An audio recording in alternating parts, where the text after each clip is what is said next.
Hello students, today's topic is office memo. Students, memo जैसा कि name से ही suggest है, ये जैसे कि आप डेली अपने मोबाइल फ़ोन वगैरह में यूज़ करते हो, जहाँ पे हमें कोई भी चीज़ जो हमें रिमाइंड रखनी होती है तो हम मेमो में डाल देते हैं, और जैसे ही वो उसकी पर्टिकुलर डेट वगैरह मेंशन की होती है, जैसे ही वो डेट आती है तो हमें हमारे फ़ोन से बीप के थ्रू वो रिमाइंड करवा दिया जाता है। ऐसा ही ये मेमो जो कि मेमोरेंडम से बना है, इसको हम रिमाइंडर कह सकते हैं, रिलेट कह सकते हैं कि वो हमें उस पर्टिकुलर टास्क से रिलेट करवा देता है या हमें उस चीज़ से को रेफ़र करता है, उसका रेफरेंस देता है। सो मेमो, जिसको शॉर्ट फॉर्म में मेमो बोलते हैं, बट इसको फुली ये किस वर्ड से लिया गया है? Memo word it has been taken from memorandum. So A memorandum, जो कि हम we can know it from the name of memo. It has been derived from a phrase which means to refer to call to mind, कि हमें mind में फिर से उस चीज़ को माइंड करवाना, रिमाइंड करवाना, और relate. So it always signify it must be remembered, means जो थिंग हमें रिमेंबर रखनी है, याद रखनी है, उसको हम मेमो में डालते हैं। ओके और नेक्स्ट, अगर हम मेमोरेंडम है, मेमो है, वो कई फॉर्म में हो सकता है। हमें किसी की बर्थडे डेट रिलेट रखनी है, हमें हमारी फैमिली मेम्बर्स के बर्थडे रिमाइंड रखने होते हैं, तो जस्ट हम उन्हें मेमो में सिक्योर करके रखते हैं। नेक्स्ट, हम मेमोरेंडम को इसी तरीके से भी ले सकते हैं। ये तो जस्ट हुई हमारे फ़ोन की बात। जहाँ भी हम किसी ऑर्गेनाइजेशन की बात करें या किसी फॉर्म की बात करें तो वहाँ मेमो की एक डॉक्यूमेंटेशन भी होती है, जो कि रिटर्न फॉर्म में हम कहें कि एक फाइल में, जिसको हम कंपाइल करके रखते हैं या उसमें हम एक एज ए रिकॉर्ड रखते हैं। तो मेमो एक किसी भी थिंग का एक रिकॉर्ड हो सकता है या रिटर्न स्टेटमेंट हो सकती है। वो किसी मीटिंग की हो सकती है, या हमने कोई मीटिंग की, उस मीटिंग में हमने किस मेन पॉइंट्स पे डिस्कस किया उससे रिलेटेड हो सकती है, या फ्यूचर में हमें कोई काम करना है, ओके, किसी पर्टिकुलर डेट को हमने डिसाइड किया तो हम उसको रिमाइंड करने के लिए एज ए मेमो उसको राइट कर लेते हैं। या ये भी हो सकता है कि हम कोई पर्टिकुलर टास्क कर रहे हैं और उस टास्क को हमें किसी पर्टिकुलर टाइम लिमिट में उसको कंप्लीट करना है, तो उसके कंप्लीशन की डेट को भी हम एज ए मेमो फाइल में डॉक्यूमेंट करके रखते हैं। ये मोस्टली हम कहें कि बड़ी बड़ी जो फर्म्स होती है, बिजनेस ऑर्गेनाइजेशन होती है, उनमें होता है कि हमने फलां कंपनी को या किसी कंपनी को कॉन्ट्रैक्ट दिया है, और ये कॉन्ट्रैक्ट है अकॉर्डिंग टू दिस डेट हमने उसको कॉन्ट्रैक्ट दिया, वो मेंशन होता है, and this must be completed within this period of time. So ये सब चीज़ें हैं वो एज ए मेमो लिखी जाती है, और इसमें दोनों ही, जो कॉन्ट्रैक्टर है और जिस ऑर्गेनाइजेशन ने जिसको कॉन्ट्रैक्ट दिया, दोनों के सिग्नेचर होते हैं, और उसको as a memo, as a हम कहें कि एज ए रिमाइंडर, वो एक फाइल फॉर्म में उसको कंपाइल करके रखते हैं। Okay, so memorandum is a record और written statement of something. It is a short note assigning something to be remembered. ये एक शॉर्ट नोट होता है जो किसी चीज़ को ये चीज़ रिमाइंड करवाते हैं कि उसको रिमेंबर रखें, स्पेशली किस बेस में, किस वे में, समथिंग टू बी कंप्लीटेड, कि कुछ है जो उस टाइम लिमिट में कंप्लीट होना है, और एक्टेड अपॉन इन फ्यूचर, या हमें किसी पर्टिकुलर किसी प्रोजेक्ट पे एक्ट करना है, एक्शन लेना है फ्यूचर में, तो उसके बारे में। सो हम ये कह सकते हैं कि मेमोरेंडम है वो एक टाइप से रिमाइंडर भी होता है, ओके, जिसकी हम डॉक्यूमेंटेशन की करके रखते हैं।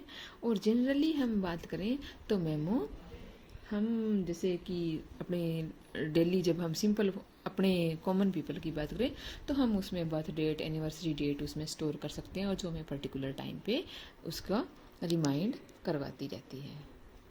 If we talk about legal document जहाँ पे हम मेमोरेंडम को एज ए प्रूफ यूज़ कर सकते हैं, ओके।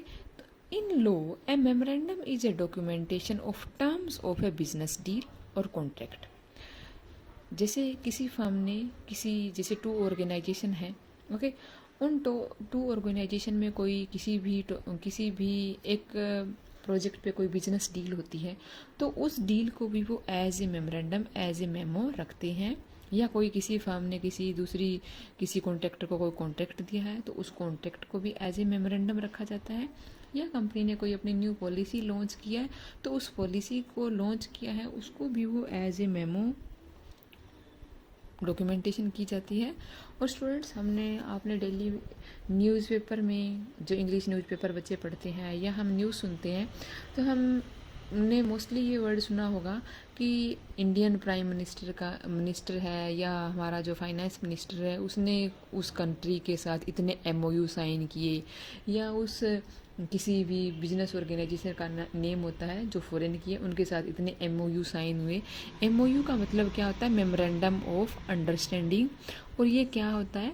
इस मेमोरेंडम, मान लो कि हमारी कंट्री की किसी दूसरे कंट्री के साथ कोई बिजनेस डील होती है, ओके, वहाँ से हमने कुछ ना कुछ इंपोर्ट करना है या हमें कुछ अपनी सप्लाई है वो एक्सपोर्ट करनी है तो उसका एक मेमोरेंडम होता है। उसमें क्या होता है? दोनों के कंट्रीज़ की टर्म्स एंड कंडीशन, चाहे वो कंट्री हो चाहे कंपनी हो, उनकी टर्म्स एंड कंडीशन उसमें मेंशन होती है। और जब वो और उनको किस लेवल तक कितने अमाउंट में हम उनको वो डील करनी है सब कुछ उसमें मेंशन होता है। और उसको ही उस मेमोरेंडम ऑफ अंडरस्टैंडिंग में फिर दोनों ही कंपनीज़ के या जो कंट्री आपस में कर रहे हैं तो दोनों ही कंट्रीज़ के जो रिप्रेजेंटेटिव है, रिप्रेजेंटेटिव में भी प्राइम मिनिस्टर, में भी फाइनेंस मिनिस्टर, में भी एनी अदर पर्सन, उन दोनों के साइन होते हैं। इट मीन्स वो दोनों पर्सन हैं उन टर्म्स एंड कंडीशन पे एग्री कर रहे हैं। ओके, तो MOU से आप फुली अवेयर हो या आप फुली समझ चुके हो कि मेमोरेंडम ऑफ अंडरस्टैंडिंग क्या होता है। मेमोरेंडम ऑफ एग्रीमेंट जहाँ किसी भी ये एक MOU की ही फॉर्म में है, बट यहाँ क्या होता है कि मान लो कोई एग्रीमेंट हुआ है दो कंपनी में, दो देशों में, तो उसको भी एक वहीं जहाँ पे जो उनका एग्रीमेंट होता है उस पर्टिकुलर एग्रीमेंट को मेंशन करके फिर वहाँ पे दोनों ही रिप्रेजेंटेटिव के सिग्नेचर होते हैं। एंड मेमोरेंडम ऑफ एसोसिएशन क्या होता है? मान लो कोई दो फर्म है, कोई दो कंपनी है, किसी एक बिजनेस डील में या किसी एक प्रोडक्शन में या किसी एक प्रोजेक्ट पे मिल करके काम कर रही है तो उनका मेमोरेंडम ऑफ एसोसिएशन मीन्स ये दोनों मिल गए हैं। या कोई दो फर्म आपस में मर्ज हो जाती है तो वो एक memorandum of understanding, memorandum of association sign करती है, जिसको कहते हैं ये दोनों पार्टनरशिप में या एसोसिएशन में वर्क करेंगी। सो आई होप जो मेमोरेंडम है वो 3 फॉर्म में हो सकता है। अगर हम बिजनेस डील की बात करें, memorandum of understanding, memorandum of agreement, memorandum of association. I hope you well understand these 3 types of memorandum. Okay, next, memorandum को हम एक मेमो लेटर की फॉर्म में भी ले सकते हैं। A memo letter is a type of business letter. ये एक बिजनेस लेटर की तरह टाइप होता है and it is mostly used for internal communication within an organisation, within an company, और you can say within an institute. एक institute में company के जो हायर अथॉरिटीज़ के थ्रू अपने ही एम्प्लॉयज़ में या अपने वर्कर्स के साथ जो कम्युनिकेशन होता है वो किस फॉर्म में होता है? मेमो लेटर की फॉर्म में। मान लो कंपनी ने कोई न्यू पॉलिसी लॉन्च की है या न्यू कोई रूल एंड रेगुलेशन उन्होंने अप्लाई किया है तो वो एज ए मेमो लेटर हम अपने जो अदर एम्प्लॉयज़ हैं उनको इन्फॉर्म करते हैं। Okay, memorandum can have only a definite number of formats. और मेमोरेंडम के कुछ ही डेफिनेट फॉर्मेट होते हैं, ज़्यादा इसके फॉर्मेट नहीं है मेमो लिखने के। बट कोई एक ऑर्गेनाइजेशन है, कोई एक इंस्टीट्यूट है, वो अपना एक पर्टिकुलर फॉर्मेट अडॉप्ट करते हैं। ओके, मान लो किसी ऑर्गेनाइजेशन है तो उसने अपना एक पर्टिकुलर फॉर्मेट अपना देते हैं कि हम अपना मेमो लेटर इसी तरीके से लिखेंगे। Okay, right, we discuss the sample of है मेमो। स्टूडेंट्स, जब भी मेमो लिखा जाता है, फर्स्ट ऑफ ऑल मेमो में क्या आता है? Two means the person whom we are going to send a memo। किस पर्सन के साथ हम मेमो भेज रहे हैं, किस पर्सन के साथ हम अपना मेमो शेयर कर रहे हैं। सेकंड होता है from the person who is sending that memo. ऐसा पर्सन जो वो मेमो लिख रहा है या भेज रहा है। नेक्स्ट डेट, डेट में क्या आएगा, इशूड डेट, जिस डेट को हमारा मेमो है वो इशू किया गया है। नेक्स्ट आता है सब्जेक्ट, सब्जेक्ट में हम क्या मेंशन करते हैं, सब्जेक्ट ऑफ मेमो, हमारा मेमो किस टॉपिक पे बारे में है वो मेंशन करते हैं। और सब्जेक्ट मेमो में, मेमो के बाद हमारा आता है main body of the memo, उसमें हम ओपनिंग पैराग्राफ, ओपनिंग पैराग्राफ में हम क्या क्या लिखेंगे, जो भी हमारे मेन पॉइंट्स है, जिस टॉपिक पे हमारा मेमो है वो बिल्कुल एप्रोप्रिएट, बिल्कुल सही, क्लियर लैंग्वेज में और फ्रैंकली, हमें किसी भी चीज़ को हाइड नहीं करना है, बिल्कुल फ्रैंक मैनर में हमें हमारी जो मेमो है, जो जो पॉइंट्स हम क्लियर करना चाहते हैं वो मेंशन करना है। समराइज, जो जो मेन फैक्ट हैं उनको समरी रूप में हमें मेंशन करना है। एंड कंक्लूजन, और लास्ट में जो भी हम चाहते हैं कि एक्शन है वो उसी टाइम क्विकली लिया जाए, तो जो एक्शन, जो डिसीजन हमने डिसाइड किया है वो हम उसमें एज ए कंक्लूजन डाल देते हैं। फिर आता है स्टूडेंट्स लास्ट में कार्बन कॉपी सीसी, जो कि हम सेम फॉर्मेट हमारा कार्बन कॉपी का जब हम किसी को मेल करते हैं, मेल राइटिंग है, उसमें भी आता है। यहाँ कार्बन कॉपी का मतलब क्या है, मान लो हम वही सेम मेमो एक ही कंपनी में 2 या 3 पर्सन को, या सेम मेमो हम डिफरेंट पर्सन्स को भेजना चाहते हैं, तो यहाँ क्या होता है, इसका मतलब है हम वही सेम कॉपी है किसी दूसरे पर्सन को भेजना चाह रहे हैं, तो यहाँ सीसी कार्बन कॉपी में हम जिन जिन और पर्सन्स को भेजना चाह रहे हैं उनके नेम मेंशन कर लेते हैं। फॉर एग्जांपल, मान लो एक कंपनी में एक सेल्स मैनेजर है, एक प्रोडक्शन मैनेजर है, एक फाइनेंस मैनेजर है, हमने तीनों को ही सेम मेमो भेजना है, तो क्या करेंगे, ऊपर मान लो 2 में हमने फाइनेंस मिनिस्टर लिख दिया, फाइनेंस मैनेजर लिख दिया, तो नीचे कार्बन कॉपी में हम वही सेम जो मेमो है, मान लो हमने सेल्स मैनेजर और फाइनेंस मैनेजर को भी भेज रहे हैं, तो उन दोनों के नेम हम कार्बन कॉपी में नीचे लिख देंगे। इट मीन्स यही सेम मेमो हम इन 2 पर्सन को भी भेज रहे हैं, ये बात हमारे जिस पर्सन को हम सेंड कर रहे हैं उसको पता चल जाए।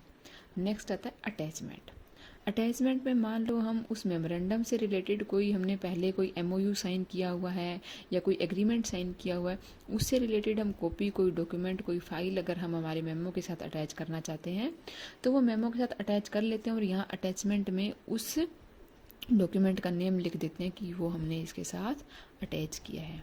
Right, I think you fully understand about what is office memo.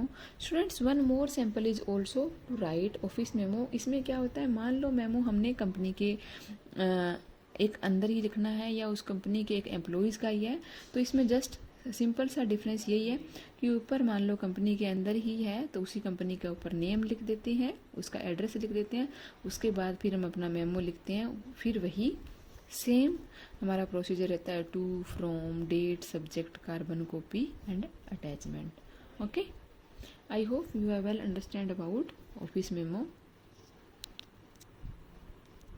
Thank you.